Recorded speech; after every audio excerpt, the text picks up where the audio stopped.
Ladies, gentlemen, and non-binary friends, welcome back to the Friend or Foe Series day number 2 of the Helios League. I am your friendly neighborhood shoutcaster Shargan, and I am joined by the one, the only, Team Girls Theracles. I got many titles back here, okay? I got Girl, I got SKL, I got TO. Dude, I wear so many hats, people just look at me weird on the street. That's all I'm going to say about that. But yeah, it's me.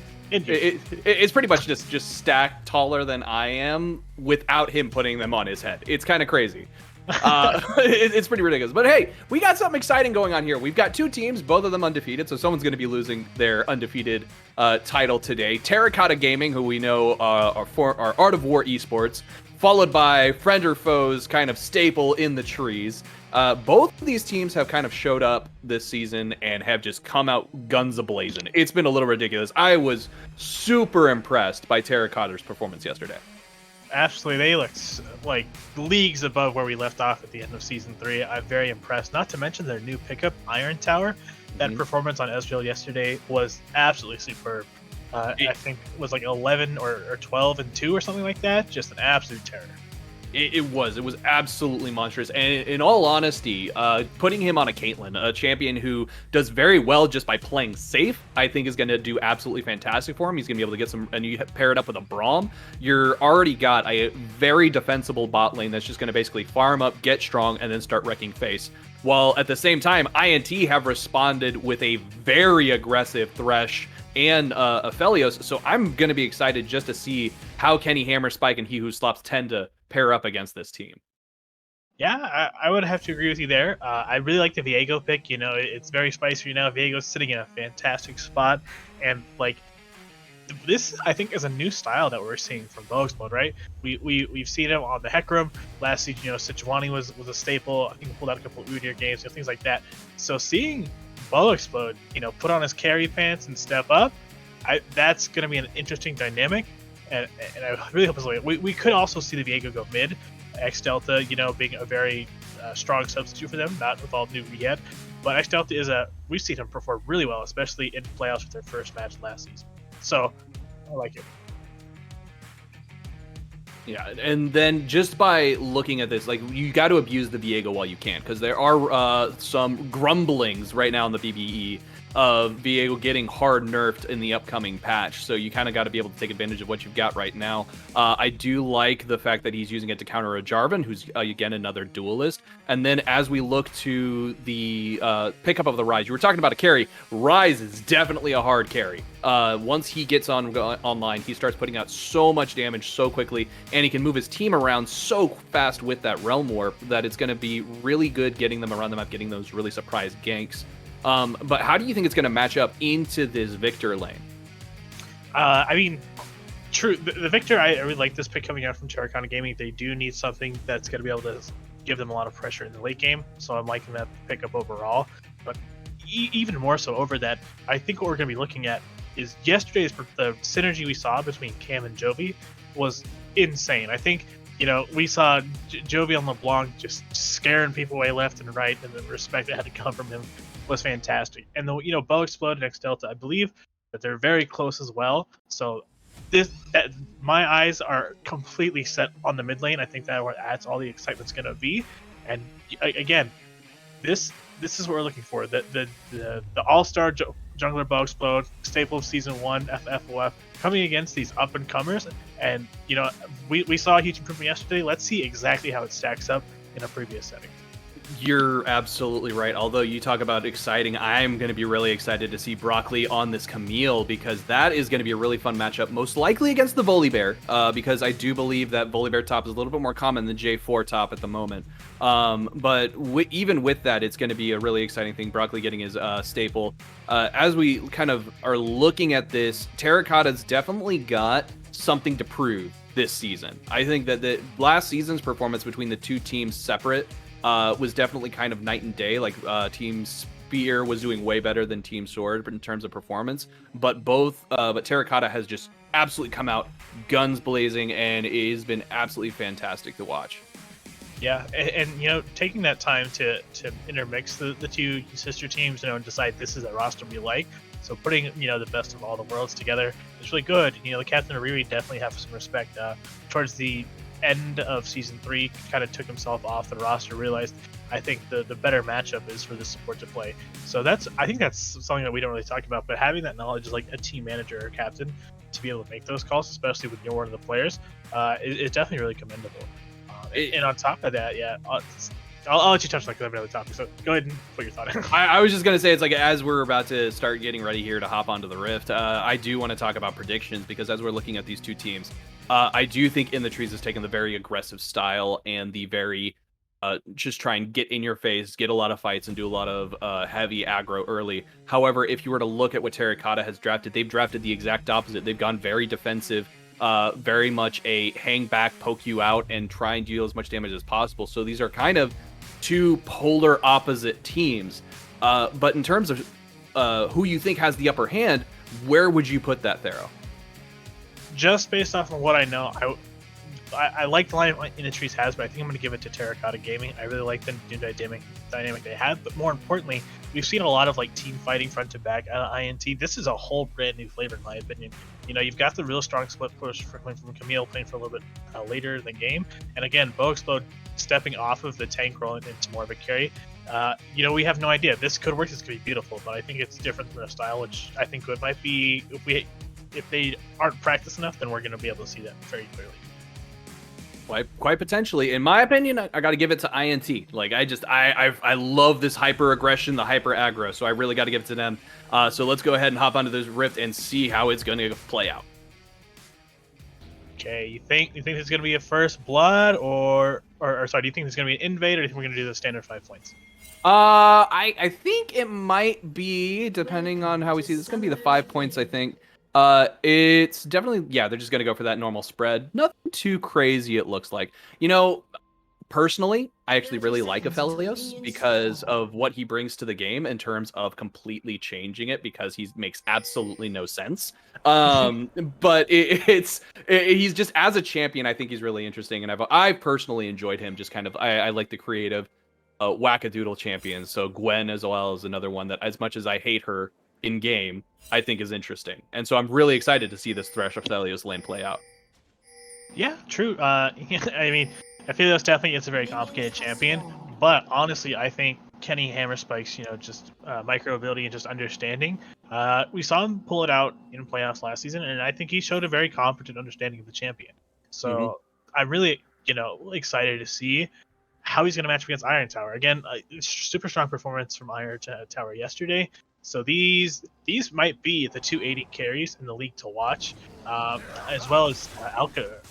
I can't remember. Rex's 80 carry also had a really strong performance too. But I think definitely this is going to be a staple for them too. It definitely is. And just right here, we do see, so we're going to see Jarvan start here, red buff, doing the standard clear. I think he's going to go buff, and then probably gank either top or mid, depending on how the lanes are looking. I do think that while mid lane is going to be probably the big outcome of this game, we probably should be focusing on this bot lane just to see how Iron Tower does. Because obviously we got up here in top lane, Broccoli getting some nice trading back and forth with Aquapair. Aquapair is kind of like one of those things where we were watching him play the other day, and I wasn't totally sold personally, but I'm really excited to see him on this volley. Correct, yeah. If I recall right, that was against RLS, and really Aquapair seemed to struggle in regards to standing up to anti-set. So hopefully, you know, they've taken some time to practice that, and maybe, you know, if League starts, how to handle that a little bit better. Yeah. But see. Well, let's see. It does look like I said, we got J4. He's already cleared off his Gromp and blue buff. He is coming up here to the top. Aquapair got a little bit low. He's dropping down the lightning shield. Does manage to get up. Cam is at a good angle right now. They're going to be jumping onto this Broccoli. Broccoli really doesn't have a lot of places to go, so probably just delaying this as long as possible. He is trying to turn it around, though. Does manage to get up a little bit of damage, but isn't quite able to escape the first blood. Yeah, a little bit tragic. You know, Broccoli was very aggressive, and, you know, I think, again, speaking how Aquapair having had a run struggle, that they kind of accounted for that. So that was a very smart move. But also, you called it, you know, as we were even in the lineup. So great move on the side of Cam there. Put Aqua pair ahead. Gonna have to blow the teleport out of Brock Lee. I would absolutely love it if they were able to take that and then, do a TP play off to the bottom side, or even get ready to set up Dragon. Oh, we have a little bit of a smite battle, and the Scuttle Crab does go over to Red Team. They do manage to pick it up, and that is going to be a nice lockdown on Cam. Double flashes coming out as we get a nice kill. Bow Explode managing to pick that up. Is this going to be a tower dive? He does have J4's abilities. He could theoretically do it, but nah, he's just going to push out that mid lane. Yeah, and tragically even more so, now we've got a kill on the Viego early. Nobody likes to see that. It's definitely terrifying, but also getting double Scuttle, which is going to put Cam very far behind, only sitting on 12 CS. Went straight from his blue side into the gank. Hasn't had time to get up that golden experience. This is a really good start for Bow Explode. Yeah, Bo's going to get himself ahead, get himself some nice buffs. Nice back right there. We did have the TP come out from Broccoli earlier, so it is not going to be available should this Drake come up and they want to engage on that. He's going to have to make sure he's already positioned to move down. J4 is going to probably be taking his Krugs next, and once he does that, I'm expecting him to want to move in onto this bot lane, but with it being pushed up so far, I don't think there's going to be anything available to him. Yeah, you're right. In the back part, I would also just like to see him, try and close that experience gap before making another move. Because, of course, if it works out good, then you'll get something, to be back in. But if it's a loss, it's a double loss. It's a real hard. It's a gushing wound at that point. So. Yeah, both these teams are setting up now around bot side, trying to prep for this Drake. We do see that they've got a nice amount of pressure, though, on the side of bot lane, just forcing them under tower. There is a lot of mana and health available to them, so blue team is going to probably be able to get this Drake set up and take it fairly easily. So I do not expect a contesting coming out from INT. Yeah, definitely kind of aggressive, and especially with the start from Bow Explode. It looks like he's just going to opt to try, get some experience and rush it that way. Say we're going to go ahead and let you have the first dragon, but get ready for round 2, because as soon as that second dragon spawns, we will fight you tooth and nail. That's my prediction. So. Yeah, and in terms of dragon predictions, my gut feeling is telling me win Drake. I'm thinking win Drake with these teams. It would be pretty beautiful. This is tragic. Yeah, but it's Aquapair's. Yeah, Aquapair's got a nice bit of safety with that. He's going to be able to flash out. Yeah, I like it there. Anyway, back to this Wind Dragon. So if it is going to be Windsoul, which team do you think is going to be better with it? I think in terms of Windsoul's, definitely going to be better on INT, because INT's got all of those ultimates that just benefit so much from the cooldown reduction. You've got Kenny Hammer Spikes of Helios with the ultimate, able to just blast it on the entire team. Ryze being able to reposition everyone. It's just going to do so much more for them, I think, in terms of utility. Yeah, I can see that. It would also be interesting to see the cooldown come through for J4. Looks like we're going to have a 2v2. Nice 2v2. It's going to be turning into a 3v3 as we've got the TP coming out from Victor. That is going to be Volibear taken down almost immediately before the gank even happens. And Ryze, in the meantime, is probably just going to move down past this Scuttle. They're just going to take that, maybe try to catch Victor in the river. Yeah, I don't think he's going to go for... Oh, maybe he's going to try and catch him. Okay. He's going to try, but not quite going to be able to do it. Jovi is not able to get Delta. Yeah. Aquapair going to go ahead and save up the TP. They're going to walk back to lane. That is a very good timed gank also on the side of INT, just in the fact that not only did Aquapair die, the tower, the minions got under tower, and it was a fairly stacked wave. So really good timing on that to kind of, make more than off the play than just a kill, but also that kind of macro side in the wave control. That it is, and look like right here, we've already got Cam waiting off in the wings. He's going to be looking for this gank here momentarily. He's not level 6 yet, though, so he doesn't have the Cataclysm in order to trap them.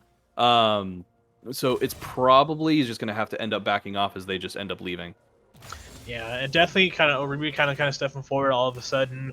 Kind of a big tell there. So something kind of just watch out for. If you're going for the gank, of course set yourself in a good position, but also don't telegraph it that hard. Sometimes it's a little bit hard because you're so excited and amped up and ready to go, and you just want to get the fight going. It does look like Braum is about to run into the Viego. He is going to get caught out, taking a little bit of damage, but Bo's just going to back himself off, letting Oriri escape. That was a really nice bit of trading going on there, though. Yeah, true. And then it was a good call from Boxploit not to commit. We already had Victor coming down, so it could have been an outnumber switch very quickly. So I Ooh, really look at like that nice root coming out from Kenny Hammerspike as he manages to lock down Iron Power, but just takes so much damage from the Caitlyn. Yeah, I don't know. Boxploit seems to just be trying to. Oh, and there we go. We got the Realm Warp coming out as well. Oriri is ready. He's there to block the Rise's abilities, but he's not quite able to save himself. He's going to take a lot of damage, get completely bursted down. Meantime, in the top lane, we have a bit of a fight going on as we're getting trolled by the spectator cam. I think he's and I do believe that in the bot lane right here, yep, we got Viego still going in on this hard, trying to take Iron Tower down, but Boxploit is just not quite able to do it. Helios manage to block the sniper, the ace in the hole, so that is not going to be a dead Viego. True, they did go ahead and save time for now, but more importantly, bot lane used a lot of summoners in that too. But the flash from Braum is down, and now the flash and heal from Caitlyn to keep herself alive in that. So especially with Dragon coming up in just a little bit over a minute, that's going to be huge in this next team fight. It is. And I do like that we have the Executioner's Calling and Sheen coming out for Broccoli early on. He's negating a lot of the healing that Volibear wants to get out of his Chomp, but isn't quite able to. He's not able to do it because of that Executioner's. And then you add the Sheen into it. Every ability that Camille puts out is just going to be that much stronger. This is going to be a nice take on Scully, though. Rift Herald's going to easily go over to the side of Terracotta.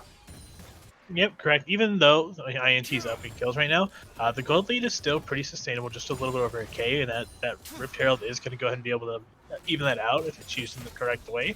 So definitely a good move. I like a lot of what's going on in the season, where, you know, in some of these. Ooh, that was a nice hook by He Who Slaps is there, gravitating Iron Tower trapped under tower, and that is going to be absolutely no safety to him. But Kenny Hammerspike is going to go down as well to the tower shots. Isn't able to quite grab that lantern. Yeah, that seems super aggressive. I don't think that's necessarily worth it. Like the flash into tower, you know, it's cool that you got to kill, but I mean, just keep kind of choking them out, and the resources you've kind of started to amass a good CS lead over them. But that was very overdone.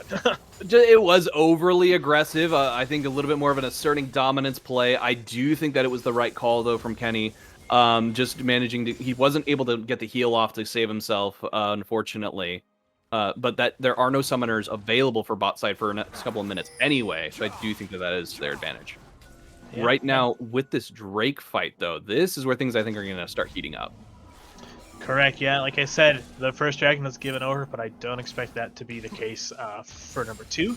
Both our top laners are sitting on their teleports. Jovi also sitting on his, but with the rise of Ultimate, Rift Walk, that can be a very short time to close that gap as well. It is a very short cooldown on that Realm Warp anyway.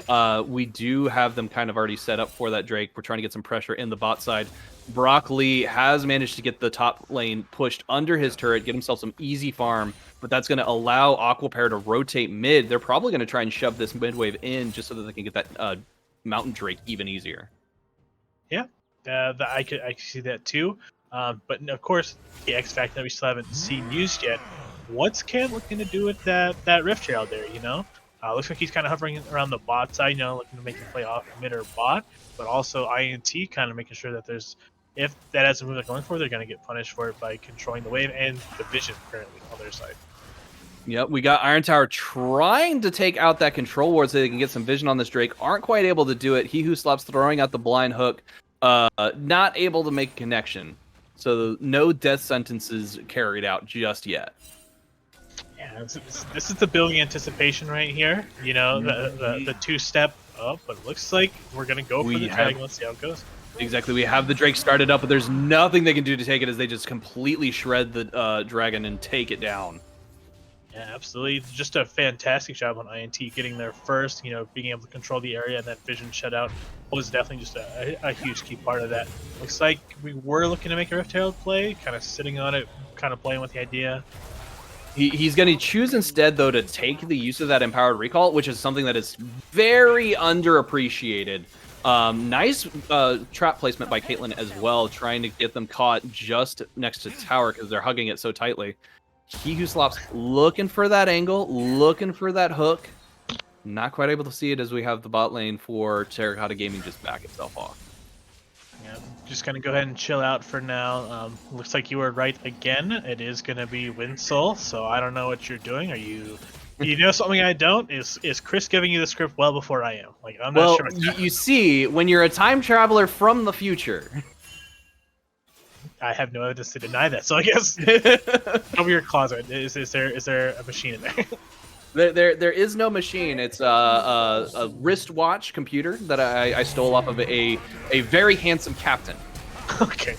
Look at that. Oh. That hook was a little sus. I'm just gonna say I don't think that should have connected to the terrain, but we do have Scully dropped in the top lane, and that is gonna be almost all of the plates going over to Terracotta Gaming. There is very little Broccoli can do. He does manage to get a stun off, waiting for some assistance as he takes down that Rift Herald. There are 3 more members of the rest of In the Trees here to help. Broccoli, though, just farming it up while the other members manage to scare off Terracotta Gaming.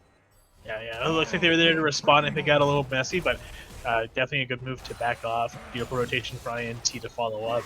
But this Look is at aggressive. that Realm Warp. That is going to be the Rise coming in to join the fight as Delta manages to get stunned, but it's going to be Explode taking all of the damage from the tower shots. Beautifully well played. I mean, I don't know if I ever have the courage to realm. I love it, but we got yet another TP coming in for Team In the Trees as they are choosing to continue this fight. That is going to be a nice Hextech ultimatum coming out from Camille. Broccoli getting a lot of damage. That's going to be the Volibear not quite able to survive, even though he made himself exceptionally tanky. Viego taking on the abilities and is just going to get a nice stun and a nice chomp. And then we have the reset coming out as Boexplode manages to escape, and he's going to hide behind the Rise, so the ace in the hole does not find its target. Woo! All right, looks like that was kind of started off a little bit by just the over aggressiveness from Aquapair, as Cam was also still coming around the bottom side. So it looked like a 3v3, but unless he was going to blow his abilities, not have them to use in the fight, Cam was out of position to follow up. And then just like a really strong, again, follow up and like tower aggro juggling in the way that Vago does with those resets the entire goal. So really well played. And then just the cherry on the top was just that flag drag. The swag flag all the way out of there, and then of course Delta blocking out the ace in the hole, and even getting the hammer spike in the bottom, getting himself some more gold for him and the team. Really well played. Exactly. That was a very well done as they took that bot lane tower in the middle of that fight.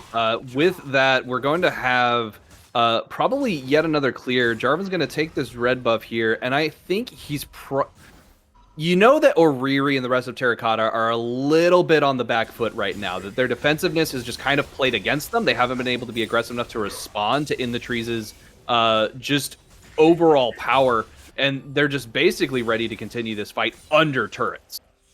Yeah, absolutely showing no fear, knowing the strong limitations of their champions and what they can do. So I'm really liking this side of INT. Again, this is a very new style that we're seeing from them, and I gotta admit, I'm enjoying every moment of it. The no fear plays it might make me switch to be an INT fan. We'll see. Maybe so. We'll make a believer out of you yet. That again, we have Iron Tower trying to get these traps down, but just isn't quite able to find purchase. So that we have INT just being too slippery and easily sidestepping all of those, keeping from getting headshotted. True. I really like the juggling, the fog of war, make sure not to proc anything too far. And again, INT moving as a complete unit and establishing a very strong vision control in this bottom side. Looks like Dragon coming up in 15 seconds. It's got to be another Dragon over to INT. They did look like they were looking to possibly go in onto the Terracotta bot lane, but decided against it. Just are going straight for this Drake and just want to burst it down as quickly as possible because there are no members of Terracotta anywhere near here to even respond. Correct. Yeah, looks like they, at best, this is at least they're getting something. Moving on to try and get another Rift Herald. So that's going to be third Drake down, second one over to INT. That's getting them one step closer to getting that Elder Drake, which I don't think that they're going to have time to get because they're going to finish this out fairly quickly, in my opinion. Yeah, it looks like they kind of snuffed it out. Ooh, that was a good slash by Victor right there, getting a lot of damage out, getting right across the line. We do have a nice setup, but they're just going to basically scare them off the Rift Herald. Yeah, and again, the vision control is pretty good. The amount of ping boards coming out from both sides is good, and nobody's face checking anything too recklessly. Everyone's kind of playing it back. I like these traps coming from Iron Tower, trying to make sure, hey, you can't. You talk about face checking recklessly while looking the top lane. We currently have 3 members going in onto poor Aqua Pair, and that is going to be one dead bear. Yeah. Okay. I'm gonna call it taxidermist because I think we got ourselves a new rug. Yeah. Fur boots. All those fantastic jokes. Man, this is hard to watch. It's getting a little rough for Terracotta. They had the safe comp, but unfortunately they played it a little bit too safe. INT has gotten themselves very strong right here, and they are basically able to just easily pick up this top lane tower, Rift Scuttle. Scuttle's probably going to get dropped in the mid lane next because they're easily going to get this down, and once that happens, you have all tier 1s completely cracked and gone, and that's going to basically turn this into INT's game to win. Correct. Sitting so far, we're looking at, what is that? A little over close to 4.5K gold lead already at 19 minutes. So not the biggest one we've seen so far, but definitely very well played. So their movement around the map is very concise, is very clean, and again, it looks like they might be taking, just like our previous match, another 2-0 for the season, with PTP starting the weekend out phenomenally. But I don't know. There's not a whole lot that I'm going to have a faith. It's got to be coming from Jovi. If there's a way back in this game for TG, it's going to be on the back of that victory.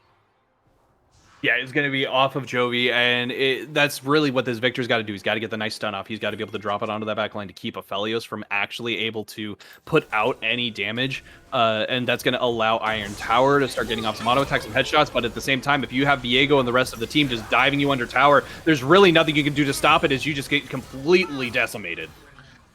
You hate to see it. You really hate to see it. You're just trying to hang out, have some good time, get a bit of CS farm. And look at that nice flash flood coming out from He Who Slops, and that is going to be a dead Hextech man.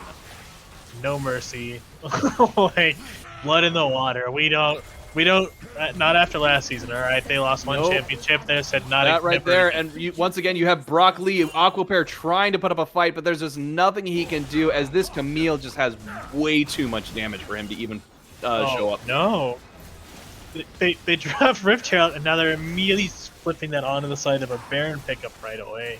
Oh, there's nothing that unfortunately Terracotta can even do to respond to this, because they've got to deal with that Rift Herald in the mid lane, and at the same time you had Aqua Pair just pushed off top tower. Or where top turret was, I should say. where it once stood, the relic of an old time once past. Yes, all 10 minutes ago. I remember it fondly. Wow. But yeah, this is really good. On the side of INT, their shot calling is concise. I mean, I imagine like they know what they're gonna do well before even setting up. So that strong push, like, let's drop Rift Herald and let's pick up that Baron. Let's all reset at once. What's the next move? I bet they're playing 3D chess while over here playing checkers. So something like that. So unfortunately, we don't have any objectives really coming up here too soon. We do have Dragon coming up in a minute, but in all honesty, if I was INT, I wouldn't be too worried about the Drake right now. What I want that top turret. I want to get that thing punched down and gone, because that mid one is already practically, you just need to sneeze on it and kill it anyway. So once you clear out both of those, that's just going to put so much pressure in the top lane that you have to respond to it from Terracotta Gaming, and it's going to basically make any other Drakes free.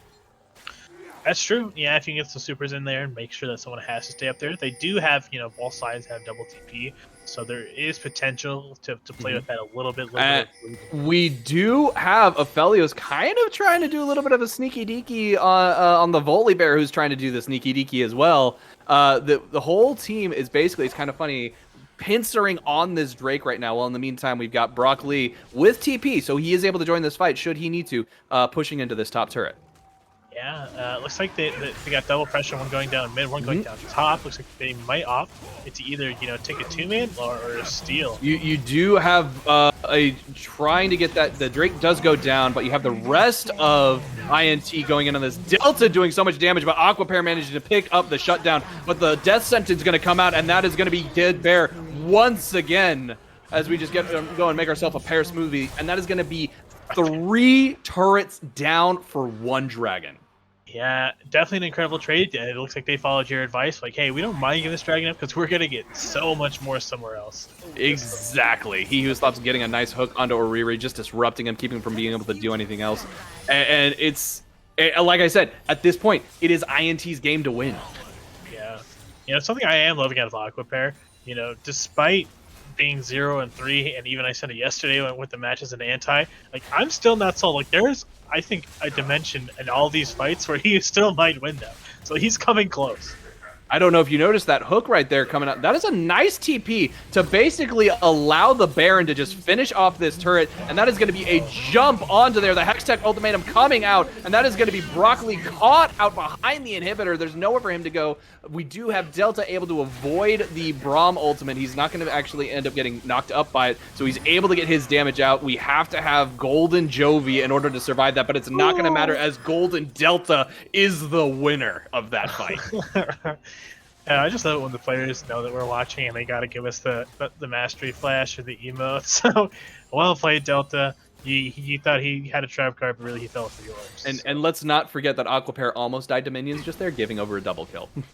That's true. That was very close. Just really aggro on the side of Broccoli.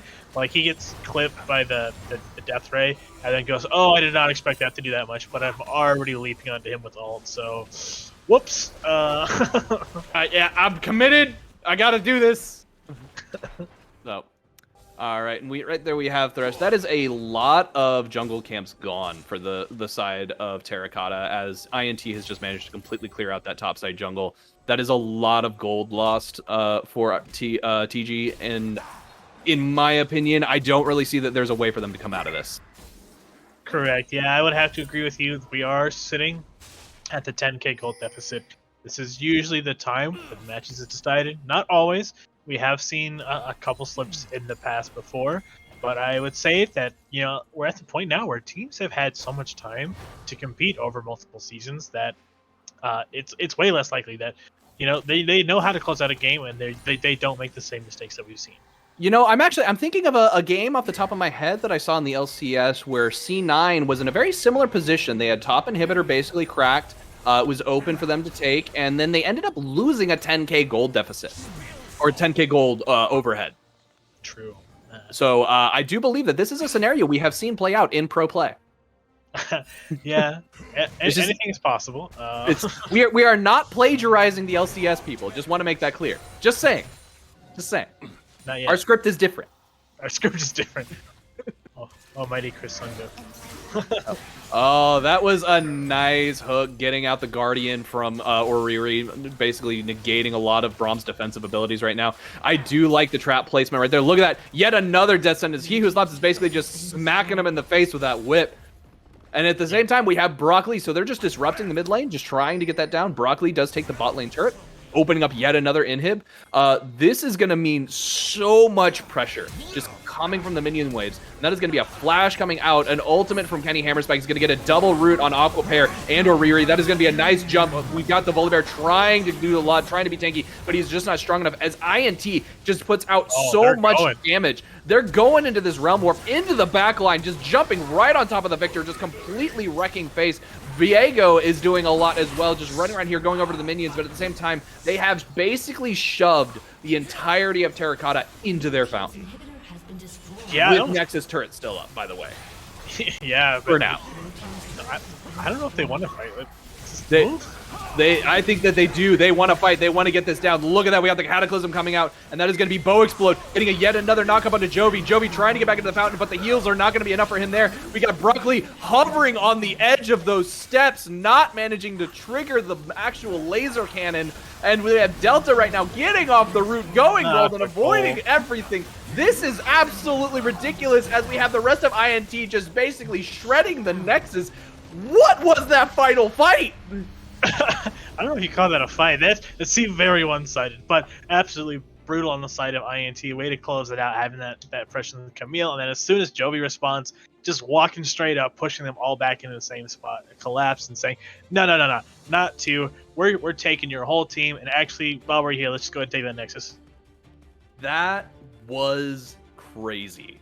I love INT's energy. I love this new team. New team in the sense of like it just seems like they're putting out so much more aggression than they were last season, and it has been absolutely fantastic. Terracotta had a great starting point, but it's just too defensive. They didn't quite have the scaling in their comp, I think, in order to really overcome the amount of power that was going to be coming out of In the Trees.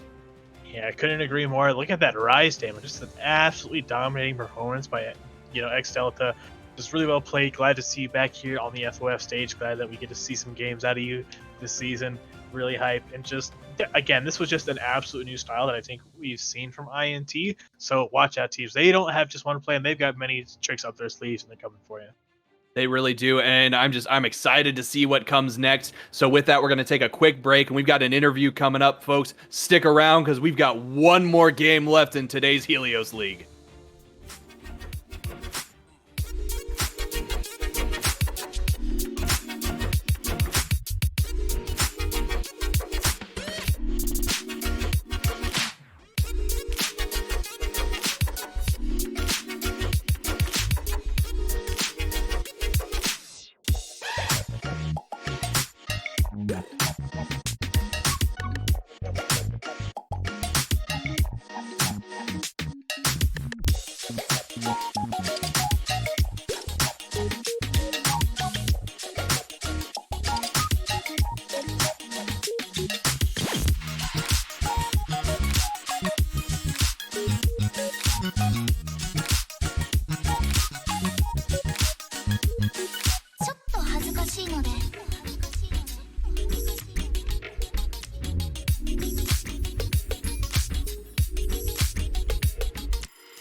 I'ma have to bust it.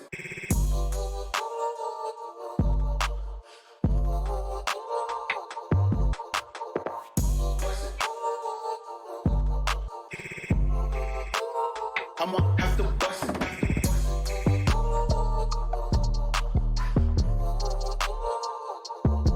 Bust it. I'ma have to bust it.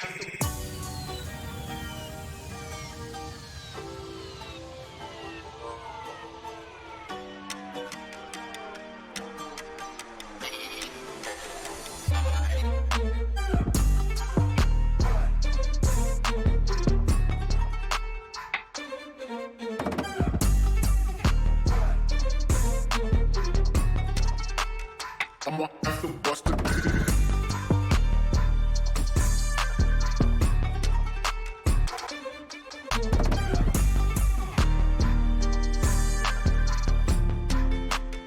I'ma have to bust it.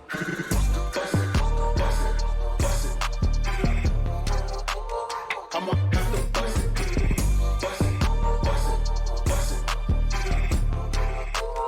I'ma have to bust it. Bust it, bust it.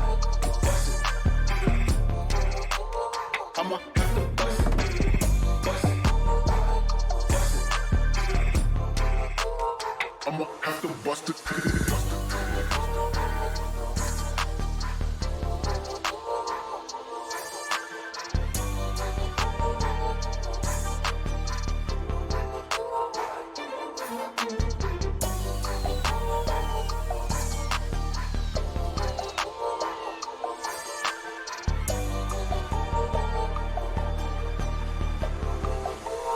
I'ma have to bust it.